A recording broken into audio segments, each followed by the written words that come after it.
Bonjour à tous et bienvenue sur Doc & Roll. Alors aujourd'hui, vidéo un peu spéciale. Je vais vous raconter une histoire extraordinaire. Et cette histoire, c'est celle d'une des plus grandes révolutions dans le monde de la santé et des biotechnologies. Alors avant de commencer cette vidéo, j'aimerais vraiment tous vous remercier pour nous suivre chaque fois qu'on sort une vidéo. Merci beaucoup. On va bientôt arriver, j'espère, avant la fin de l'année, à 10 000 abonnés, ce qui a toujours été pour nous une forme d'objectif. Dans la vidéo précédente, on vous disait que pour fêter ces 10 000 abonnés, on aimerait entre autres faire une foire aux questions. Donc n'hésitez pas, encore une fois, sous n'importe quelle vidéo, poser des questions sur Doc & Roll, sur la chaîne, sur nous. Deuxième message, on va évidemment bientôt arrêter les vidéos pour l'été. On va faire une petite pause pour plusieurs raisons. La première, c'est parce que voilà, c'est l'été et c'est le moment de partir en vacances et de penser à autre chose. Deuxièmement, le décor tel que vous le voyez ici, c'est la dernière fois que vous le voyez puisque je déménage et donc la prochaine vidéo se fera dans le nouvel environnement qui, je l'espère, vous plaira. Comme vous pouvez le constater aussi, je n'ai pas remis mon objectif avec un autofocus de l'enfer, donc cette vidéo sera normalement plus stable. Voilà, maintenant que tout est dit, on peut commencer. Voici la vidéo. Le mini-lab de Theranos, une des plus grandes révolutions dans le monde de la santé. Alors attention, je pèse mes mots, hein. On est du niveau de la découverte des antibiotiques ou de l'invention du scanner. Le mini-lab, c'est un appareil qui peut exécuter des dizaines, voire des centaines de tests sanguins à partir de quelques gouttes de sang seulement, et ce, de manière quasiment instantanée. Rendez-vous compte, hein. Terminer les prises de sang, les analyses de laboratoire, tout le monde peut désormais avoir accès à des données biologiques très simplement, quasi instantanément et pour pas cher en plus. C'est réellement un game changer dans le milieu et je vais vous expliquer pourquoi. Bon, les prises de sang, tout le monde connaît, hein, tout le monde a déjà eu ou presque, et donc on sait qu'habituellement on nous prélève un ou plusieurs tubes de sang qui souvent sont envoyés dans un laboratoire et on obtient les résultats quelques jours plus tard. Bien que certaines analyses soient réalisables à partir d'une simple goutte de sang, hein, comme la glycémie, le taux de sucre dans le sang, la grande majorité des analyses nécessitent une quantité plus importante de sang. Et on vous prend généralement plusieurs tubes de 5 ml chacun. Grâce aux nanotechnologies, en utilisant la théorie des microfluides, on peut désormais réaliser des centaines d'analyses sur un seul nanotainer contenant une ou deux gouttes de sang seulement. Regardez la taille de ce truc, hein.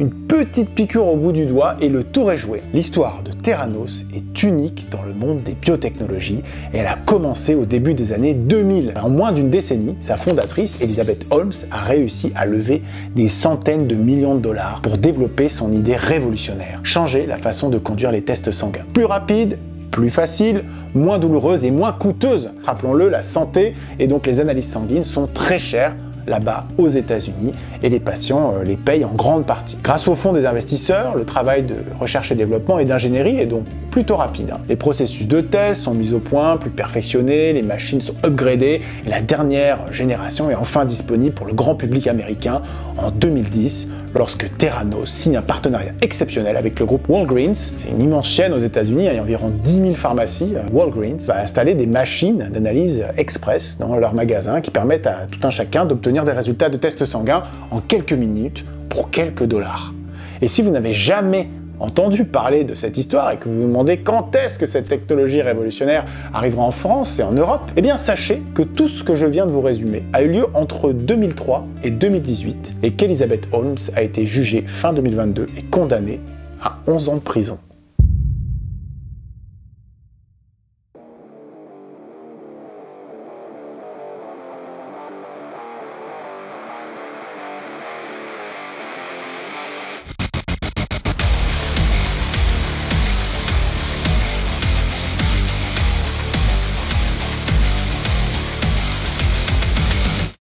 Bon, je vous avais promis que cette histoire était extraordinaire et je vous avais pas menti, hein. On va reprendre depuis le départ. Elizabeth Holmes est née le 3 février 84 à Washington, dans une famille plutôt aisée, hein. Son père, notamment, poursuit une brillante carrière en tant que vice-président d'Enron, une énorme société américaine du secteur de l'énergie. Petite parenthèse, Enron finira par rester dans l'histoire à cause d'un gigantesque scandale financier au tout début des années 2000. Dans le sillage de l'explosion de la bulle Internet, les actions du groupe s'effondrent, exposant de nombreux montages financiers cachés et se soldant par une valeur boursière divisée par 350, licenciement de 20 000 salariés du jour au lendemain et la ruine de centaines de milliers de petits épargnants. Cette histoire, elle deviendra un symbole important des dérives du capitalisme américain des années 90. Fin de la parenthèse. Revenons à Elizabeth. Bon, avant toute chose, il faut le dire, il est parfois compliqué de démêler le vrai du faux dans toute cette histoire. Il y a une grosse part de storytelling et on va le voir, Elizabeth Holmes a une fâcheuse tendance à, disons, enjoliver la réalité. Euphémisme. Bref, dès son plus jeune âge, Elizabeth savait qu'elle voulait faire dans la vie. Elle voulait être milliardaire, ce qu'elle mérite d'être clair. Passons rapidement sur son enfance heureuse dans une riche famille américaine. Et nous arrivons en 2002, où, à l'âge de 18 ans, elle entre à l'université de Stanford pour étudier la chimie. L'année d'après, en 2003, lors d'un stage à Singapour cette fois-ci, elle est témoin direct de l'épidémie de SARS, due au fameux virus SARS-CoV-1. N'oubliez pas que ce virus, soi-disant inconnu, nous on a retrouvé des papiers de 2003. Et c'est cet événement qui va provoquer chez elle un déclic. En rentrant de ce voyage, elle est déterminée à changer le monde et à améliorer la santé de tous. Elle quitte l'université et lance sa propre société, Theranos. Elle travaille sans relâche pendant plusieurs mois sur le brevet d'un patch cutané qui surveillerait en permanence le sang du porteur et pourrait délivrer des médicaments en temps réel. Idée super intéressante et déjà révolutionnaire.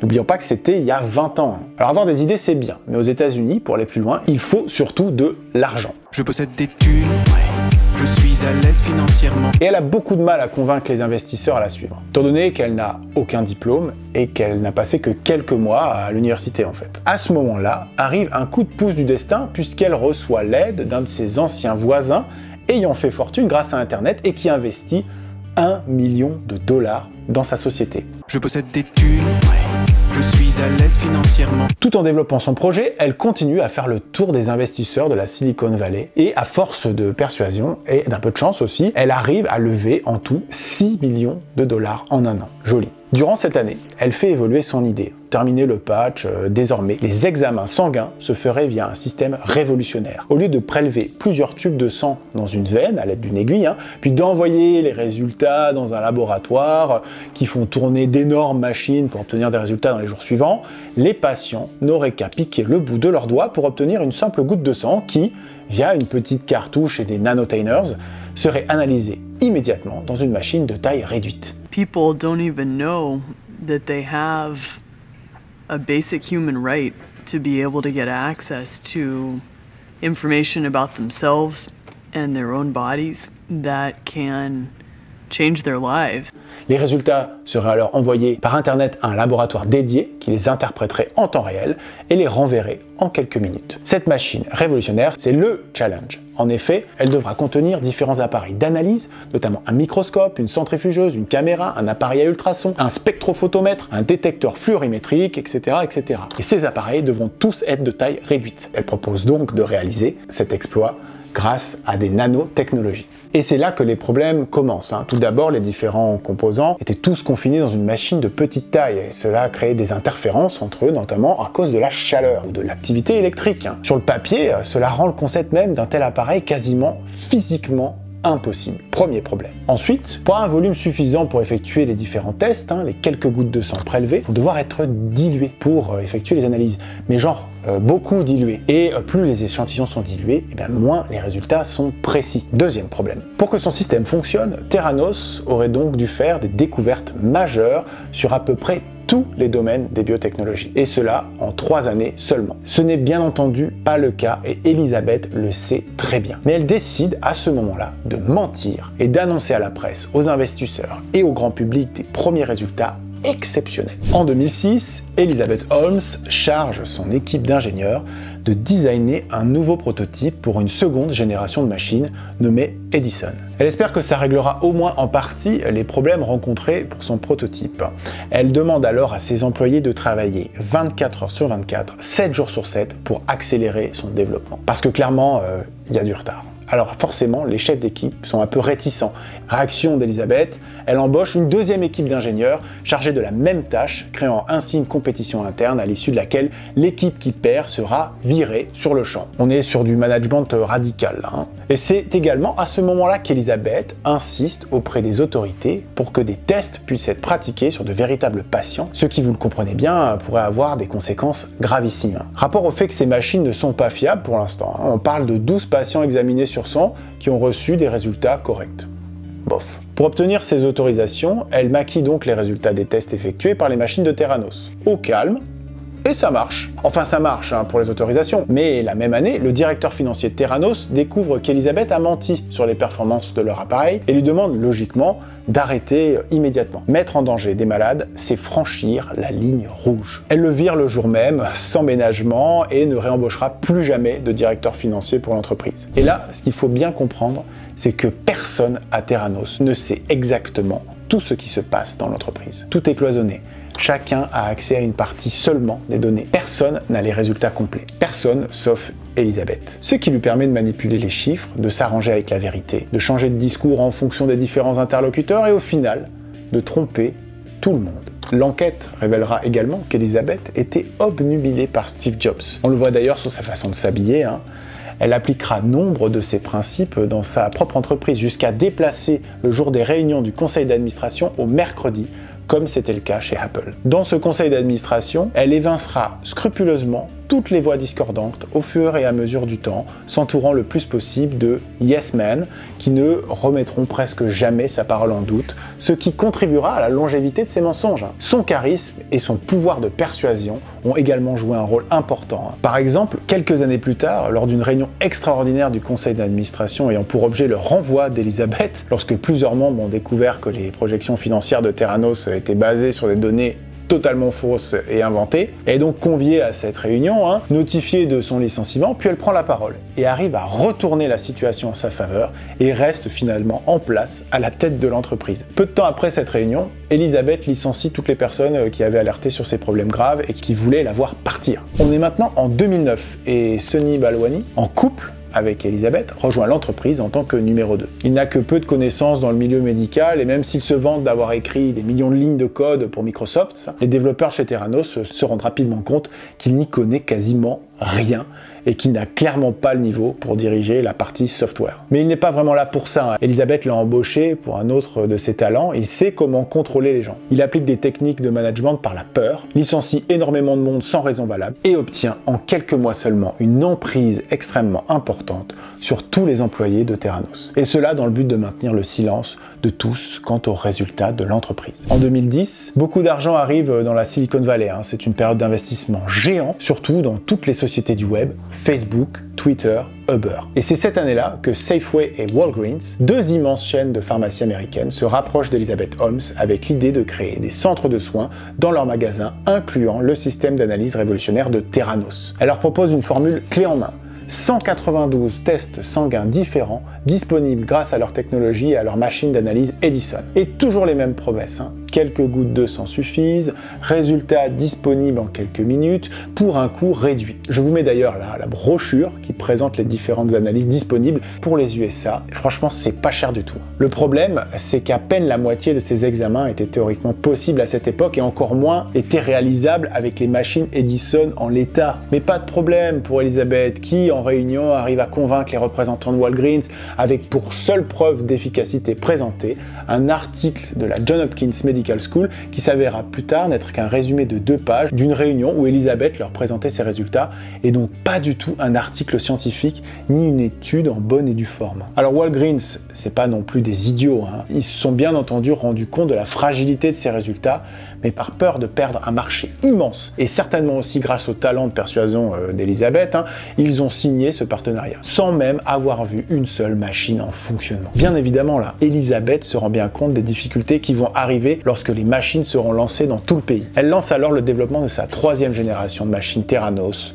le Minilab. L'ambiance de travail au sein de l'entreprise devient de plus en plus pesante et stressante. Sunny surveille les employés par des caméras, compte les heures de travail effectives de chacun en leur mettant une pression incroyable en permanence. Ces méthodes sont totalement acceptées par Elizabeth, hein, déclarant par exemple à les employés: si quelqu'un ici pense ne pas travailler sur la meilleure des inventions humaines ou si vous êtes sceptique, alors vous devriez partir. Après avoir pendant 2 ans promis la machine révolutionnaire, et après de nombreux reports et excuses, Theranos est obligé par contrat de fournir des machines en état de fonctionnement début 2013. Sauf que leur système il ne fonctionne toujours pas. Nouvelle idée d'Elisabeth, le temps que le Minilab soit fiable, toutes les analyses effectuées sont faites et testées par des machines tierces de chez Siemens existantes déjà sur le marché, à l'insu de tout le monde bien évidemment. Et pendant ce temps, le mensonge continue. Sony donne des prévisions financières aux investisseurs 10 fois supérieures aux chiffres réels, grâce à une double comptabilité totalement frauduleuse, et les investissements continuent. Pour accroître la crédibilité et sa réputation, Theranos réunit un ensemble de personnes influentes au sein de son conseil d'administration. Henry Kissinger, ancien secrétaire d'État,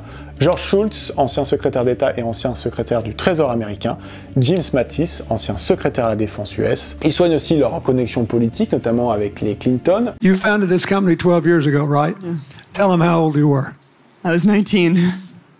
Ainsi que leur lien avec plusieurs milliardaires, Rupert Murdoch, les Walmart Brothers et la famille DeVos. Tous ces gens croient en Elisabeth et en son invention extraordinaire. L'argent continue donc à affluer, plus de 700 millions de dollars sont levés en tout, ce qui permet à Theranos d'atteindre une valorisation boursière de 9 milliards de dollars. Et à Elisabeth de devenir multimillionnaire et d'obtenir son surnom de prochaine Steve Jobs. Mais sous ce vernis de façade, au sein des employés du groupe, tous les mensonges commencent à se savoir et à circuler. Tout le monde sait que l'entreprise ment sur ses résultats, mais on craint tellement les représailles que l'omerta reste de mise. Sony, Elisabeth et leurs avocats ont fait signer des accords de non-divulgation hyper stricts à tout le monde, qui restent valables même après le départ de l'entreprise. Du coup, la mascarade continue. Tyler Schultz, petit-fils de George Shultz, un des membres du conseil d'administration, travaille sur la validation des tests chez Theranos. En 2014, il démissionne après avoir alerté Sony de la non-fiabilité des processus et des machines. Il décide alors d'en parler à son grand-père, malgré l'interdiction totale imposée par l'accord de non-divulgation qu'il a signé. Il lui explique le manque de résultats, les échecs successifs des processus d'analyse, les petits arrangements d'Elisabeth et Sony avec la réalité. Il avoue même comment Theranos a trompé le monde entier en testant les échantillons sur des machines Siemens. Mais rien n'y fait. L'emprise d'Elizabeth Holmes est trop forte et il ne prendra rien de tout ça en considération. I had a pretty good relationship with my grandfather. So I went to him with my concerns and he couldn't really understand the points that I was making, and he said, just move on with your life. Cette même année, sentant le vent tourner, Elisabeth lance une grande opération d'image et devient rapidement une icône de la Silicon Valley. Elle fait la une de nombreux magazines prestigieux, se pipolise, ne cesse d'apparaître dans les médias. Elle donne des conférences sur tous les continents et le monde entier se précipite sur la success story de la plus jeune self-made millionnaire de l'histoire. The right to protect the health and well-being of every person, of those we love, is a basic human right. Barack Obama lui confie même un rôle d'ambassadrice de l'entrepreneuriat et elle intègre le conseil des bourses d'études d'Harvard. Bref, elle devient une rosta et elle adore ça, elle embauche une équipe de 20 gardes du corps, se fait aménager un nouveau bureau, copie conforme du bureau ovale de la Maison Blanche, elle enchaîne les TED Talks et déroule sa légende en promettant que plus personne n'aura à dire au revoir à un proche trop tôt, référence à sa douloureuse histoire personnelle où lorsqu'elle était plus jeune, son oncle est mort d'un cancer diagnostiqué trop tard. I grew up spending summers and the holidays with my uncle. I remember his love of crossword puzzles and trying to teach us to play football. I remember how much he loved the beach. I remember how much I loved him. He was diagnosed one day with skin cancer, which all of a sudden was brain cancer. Bon, ça aussi c'est du bullshit, on découvrira plus tard qu'elle ne fréquentait pas du tout son oncle et qu'elle s'était juste servie de son histoire tragique pour fabriquer la sienne. Même la tonalité de sa voix était travaillée. Il existe très peu d'enregistrements d'Elizabeth Holmes avec sa véritable voix, beaucoup plus aiguë que la voix de baryton qu'on lui connaît. Écoutez ça. Sure. Over the last 11 years, we've reinvented the traditional laboratory infrastructure. And we talked to our lab team and they said, okay, you can do the draw, and so they did this, what would have been a finger stick on this little nub. Malgré cette image ultra travaillée et cette bonne réputation internationale, on va arriver au début de la fin de l'Empire Theranos quand même. Plusieurs personnes ont récolté pendant des années des documents et des preuves sur l'arnaque totale mise en place par Elizabeth, notamment Tyler Schultz et Erika Chung qui travaillaient dans la même équipe chez Theranos. En 2015, il se décide à contacter John Carreyrou, un journaliste du Wall Street Journal, et il lui balance tout. Il lui dévoile tous les secrets de l'entreprise, documents à l'appui. Ils expliquent que la folie mensongère d'Elizabeth Holmes pourrait certainement être responsable de nombreux morts si personne ne l'arrête. So because we were seeing so many issues with the Theranos device that was actively being used to test on patients, what we had done is we had taken the sample and we had run it through an FDA-approved machine and we had run it through the Theranos device. And guess what happened? We got two very, very different results. So of course, you know, I am a recent grad. I have, at this point, ran all these different experiments. I've compiled all this evidence. And I'd gone into the office of the COO and I was raising my concerns. Within the lab, we're seeing a lot of variability. The accuracy rate doesn't seem right. I don't feel right about testing on patients. These things I'm just not comfortable with. And the response that I got back is, you don't know what you're talking about.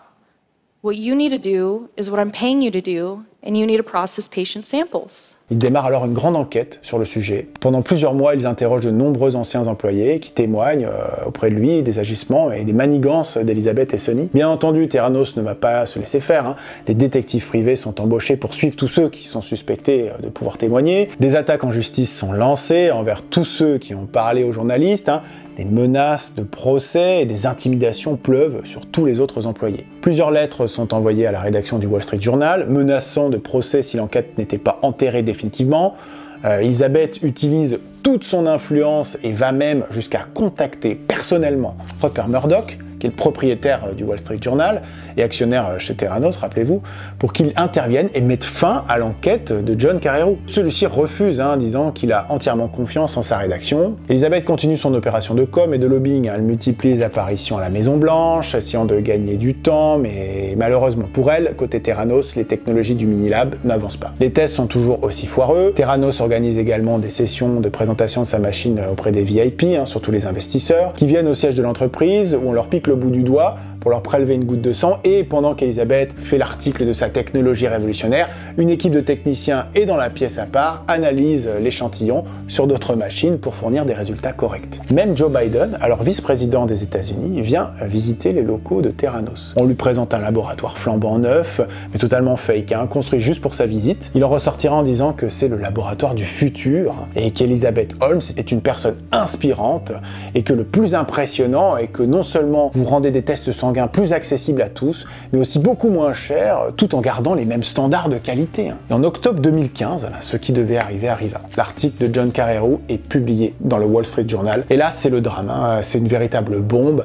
Il détaille toutes les fraudes de Theranos depuis des années, revient sur toute l'histoire de l'entreprise, ponctuée, comme on le sait, de multiples mensonges. C'est une véritable déflagration dans le milieu de la Silicon Valley, et même si Elizabeth dit qu'une fois encore, elle arrivera à retourner tout le monde, cette fois-ci, c'est différent. This is what happens when you work to change things, and first they think you're crazy, then they fight you, and then all of a sudden you change the world. And I have to say, I personally was shocked to see that the Journal would publish something like this when we had sent them over 1,000 pages of documentation demonstrating that the statements in their piece were false. Toute la presse reprend l'information et demande des comptes à Theranos. Les investisseurs aussi, ils ne se laisseront plus charmer par les discours convaincants d'Elizabeth Holmes. La FDA diligente elle aussi une enquête et rend une visite surprise au siège de Theranos, où tout le matériel est réquisitionné. Elle suspend toutes les autorisations de Theranos jusqu'à ce que l'enquête soit terminée. Il s'avère que les machines d'analyse n'étaient capables de fournir des résultats que pour 12 des 250 tests promis, et que ces résultats n'étaient ni fiables